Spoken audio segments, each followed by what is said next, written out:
నల్లవారిని బానిసలుగా చూస్తున్నటువంటి రోజులవి. తెల్లవారితో కలవలేరు, వారు బానిసల్లాగా ఉండాలి.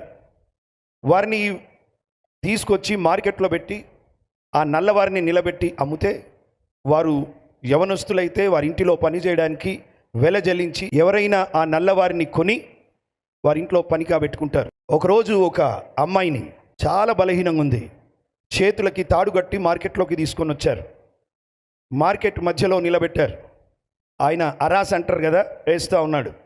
ఈ అమ్మాయిని కొనుక్కోవడానికి ఎవరైనా సిద్ధంగా ఉంటే రండి అని. బిక్కుబిక్కుమంటూ ఆ స్త్రీ భయంలో ఉంది. ఎవరు కొంటారో, నాకు కొన్న తర్వాత చచ్చేంత వరకు ఆ ఇంట్లో బానిసలాగా బ్రతకాలి, చంపినా కూడా ఆ వ్యక్తికి కేసు ఉండదు, తన జీవితాంతం బందీగా బానిసలాగానే బ్రతకాలి. అక్కడ ఉన్న వారందరూ డబ్బు సంచితో నిలబడి ఒక్కొక్కరు ఒక్కొక్క రేటు చెప్తా ఉన్నారు. 10,000, 30,000, 40,000, 50,000. అంతటితో ఆగిపోయారు. 50,000 ఒకటోసారి, 50,000 రెండోసారి, చివరిగా 50,000 మూడోసారి అనబోతుండగా ఒక ఆయన గుర్రం మీద వచ్చాడు. వచ్చి 1,00,000 అన్నాడు. అందరూ ఆయన వైపు చూశారు. పిచ్చా, 50,000 దగ్గరే ఆగిపోతుంటేనా దానికి డబల్గా ఇచ్చుకుంటున్నాడు. అయినా ఆమె చాలా బలహీనరాలు. 1,00,000 అనగానే అందరూ ఆయన వైపు చూశారు. ఇంకొకసారి నోరు తెరిచాడు. 2,00,000 అన్నాడు. అరే ఏంది ఇంత ఖర్చు చేస్తున్నాడు? ఒకటోసారి 2,00,000, రెండోసారి, మూడోసారి. బలహీనమైన ఈ అమ్మాయికి 2,00,000 పలికాడు ఆయన. ఇప్పుడు అమ్మాయికి ఒక భయం పుట్టుకుంది. 2,00,000 పెట్టి నన్ను కొన్నాడంటే నన్ను ఎంత బాధ పెడతాడో. చేతులకు కట్టిన తాడు ఆ గుర్రం మీద ఉన్నటువంటి తెల్లాయనకి ఇచ్చారు.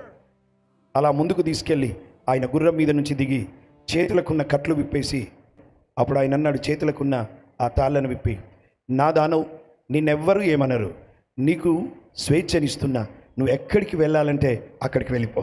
హల్లెలూయా, యు ఆర్ ఫ్రీ నౌ. అప్పుడు ఆవిడ ఏడవడం మొదలుపెట్టింది.